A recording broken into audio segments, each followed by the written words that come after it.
Chanda Cassettes.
पवन पुत्र है चित्त लगाए, माते अंजनी के बेटे ने करनी करके दई दिखाए, है उपकार सदा देवों पर, इसमें झूठ जरा भी ना है। महावीर बजरंग बली तो हर भक्तों की करे सहाय, जहाँ राम धुन लगे राम की अपना पहरा दे लगाए, जहाँ राम धुन लगे राम की।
सुहाना देखो जाए, मनोकामना पूर्ण होती, श्री बालाजी करी सहाय, धर्म की नगरी है मेहंदीपुर, झलक स्वर्ग सी इसमें आए, राम भक्त हनुमान विराजे, अद्भुत जिनका रूप दिखाए, घंटा शंख बजे मंदिर में, बैठ पुजारी होम लगाए, घंटा शंख बजे मंदिर में।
पीछे एक महंत कहाँ उनके पूर्वजों को बालाजी। एक रात सपना दिखलाए, सपने में क्या देख रहे हैं। उठकर सेज से बैठे वो जान, ना मालूम कहाँ को चल दीने। खुद महाराज को मालूम ना कौन दिशा को चले जाते हैं। तन में होश जरा भी ना, बड़ी विचित्र है दिखती लीला।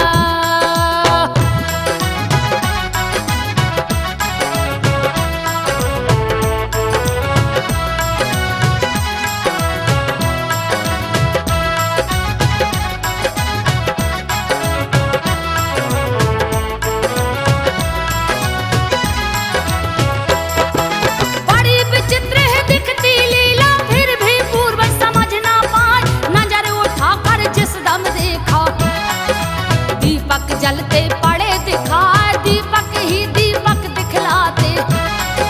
चकाचौंध से वो हो जाए, विकट फौज आ रही बेग से।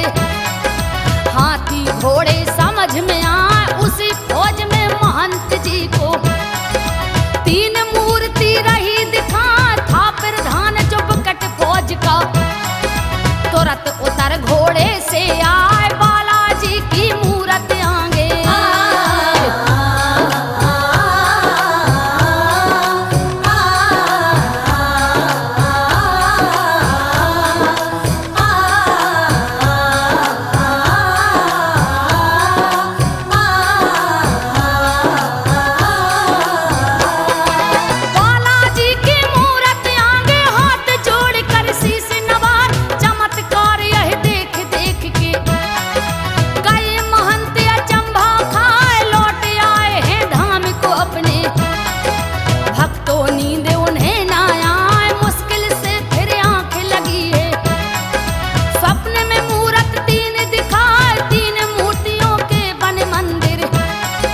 जिसकी शोभा कहीं न जाए, सोबत में आवाजें आती। गए महंत जी फिर चकराए, सोबत में आवाजें आती।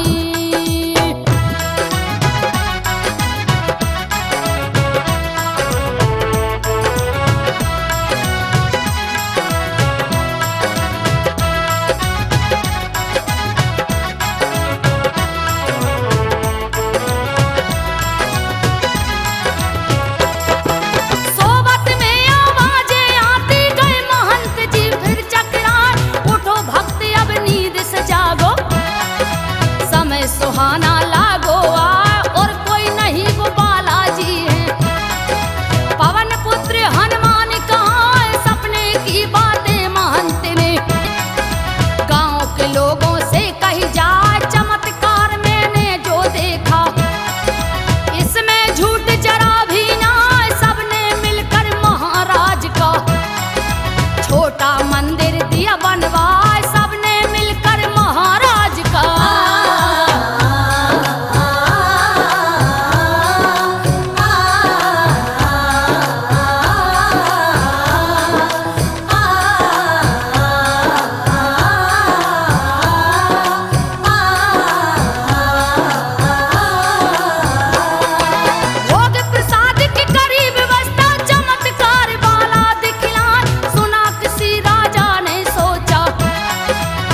मूरत को खोदा जाए, करी खुदाई बालाजी की। पर मूरत का अंत न पाए, खोद खोद कर हार गए हैं। गहराई का पार न पाए, बहुत जतन कर हार गए हैं। राजा गयो अचंभा खाए, शीतल कुंड भरा है जल को। जिसको जल कंचन दिखलाए, सपर खोर के सब नर नारी।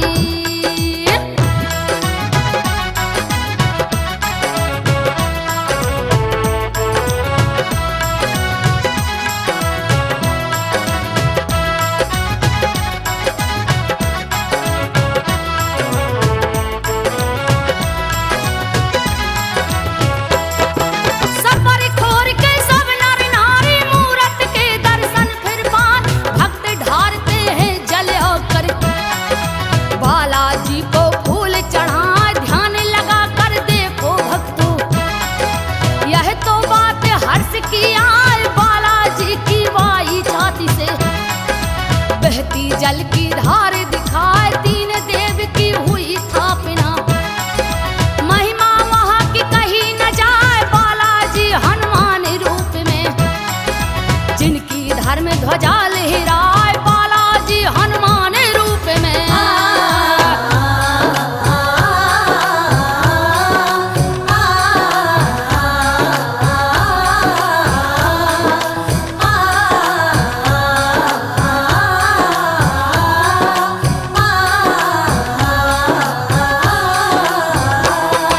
प्रेतराज सरकार विराजे भैरव काल रूप दिखला, महिमा बढ़ गई है मंदिर की।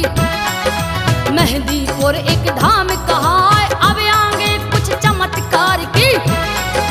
भक्तों बाती रही बतलाए महाराज ने बदला चोला, बालाजी की लीला आए छोला बदल बांध गठरी में।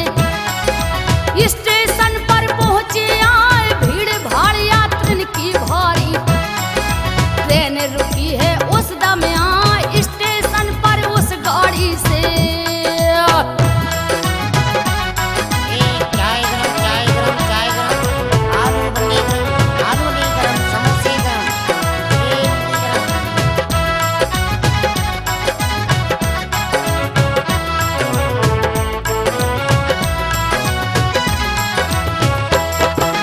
स्टेशन पर उस गाड़ी से उतर के नीचे साहब आए, टीटी पूछे महाराज से इस गठरी में क्या ले जाए, वजन कराओ इस गठरी का, भाड़ा पूरा ही लग जाए जैसे ही गठरी धारी कांटे पर।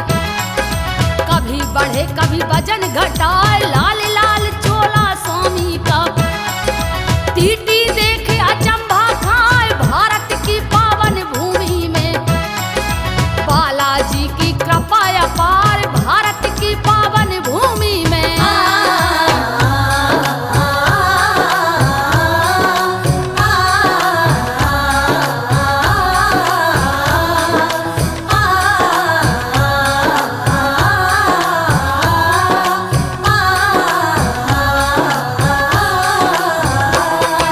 भारत की पावन भूमि में बालाजी की कृपा अपार, वेद हकीम का काम नहीं है, चमत्कारी है पावन द्वार जिनके बल से धरती कांपे। दुष्ट असुर कोई टिक ना पाए, तीन मूर्ति तीन देव की, सच्चा इनका धाम कहा बियाबान जंगल था यहाँ पर। घनी झाड़ियां दी कटवाए चीता सांभर शेर विचरते, दहशत देते थे फैलाए चीता सांभर शेर विचरते।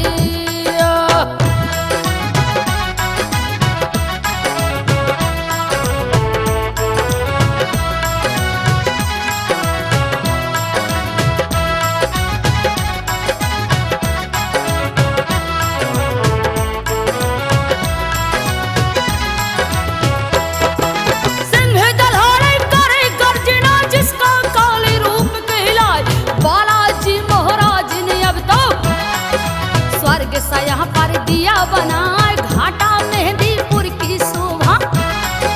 भक्तों देखो कहीं न जाए जयपुर दिल्ली आगरा मथुरा, कहाँ कहाँ से भक्त हैं आए, कोई गाड़ी कोई मारुति से, कोई पैदल कोई बस से आए बालाजी का मंदिर न्यारा। लाल ध्वजा ऊंचे फहराए राम भक्त बजरंग बली का।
लड़ुओं को विधि जे आए आरत होवे उससे पहले पेशी में दो जमा कराए पूजा करे पुजारी वहाँ जो तुमको लड्डू दे लौटाए पूजा करे पुजारी वहाँ जो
कहलाए मनोकामना पूर्ण होती।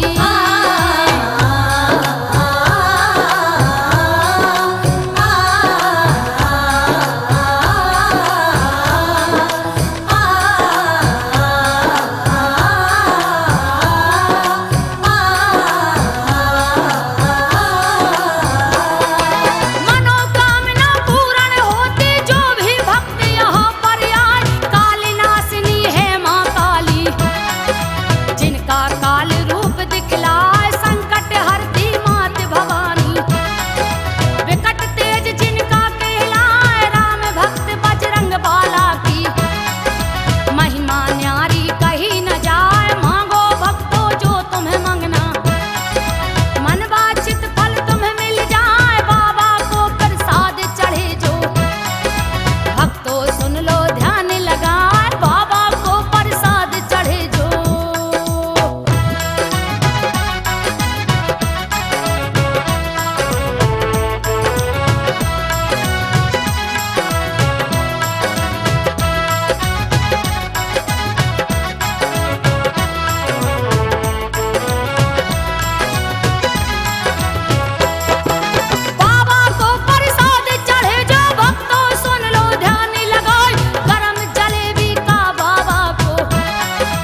माँ को गई बेहोशी छाय, चक्कर आ गए देख पुत्र को।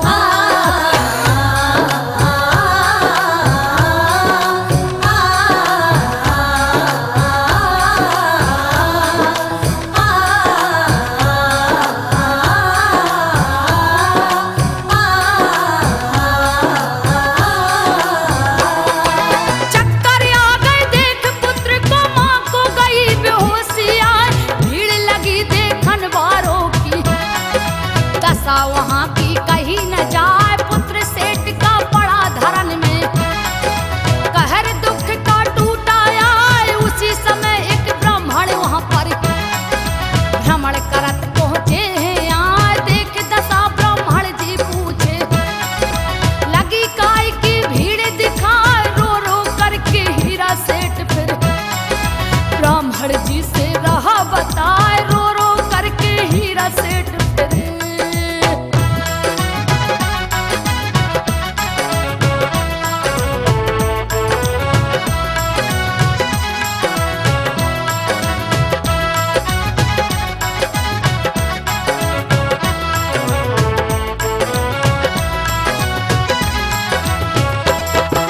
रो रो करके हीरा सेठ फिर ब्राह्मण जी से रहा बताए, मेरा एक प्यारा बेटा, इसको कहीं कुछ हो ना जाए, कोई विधि बतला दो गुरुवर, हम उपकार ये भूले ना, इस पर बोले हैं पंडित जी।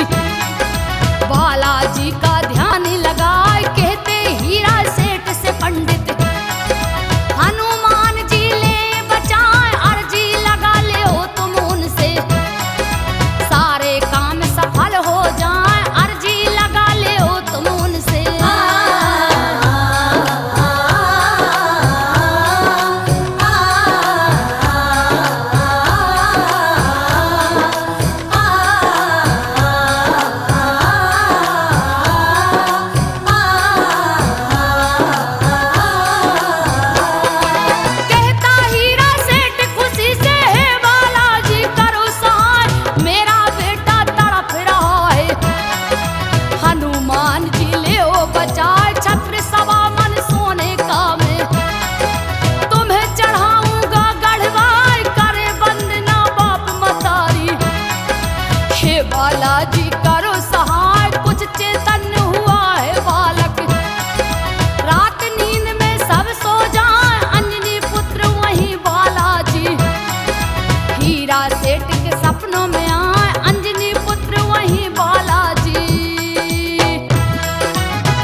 मजदूरी घर वो चलाए, दिन भर तो मजदूरी करती।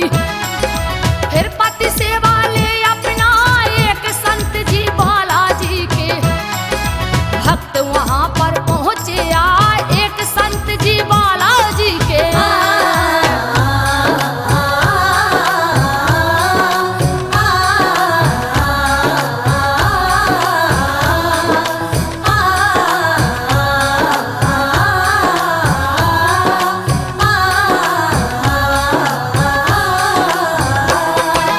एक दुर्गति दीनानाथ के मन में दुख बड़ा हो जाए, बूढ़े भिनक रहा था काया में। तब माया से कही सुनाए, पूछन लागे हैं पंडित जी, इनको बेटी क्या हो जाए। इस पर जवाब दिया माया ने, सारा हाल कहा समझाए, आंसू देख देख दुखिया के। बाबा जी बोले हर साल बेटी चिंता छोड़ दो अब तुम, जो हम तुमको रहे बताए, बेटी चिंता छोड़ दो अब तुम्हें।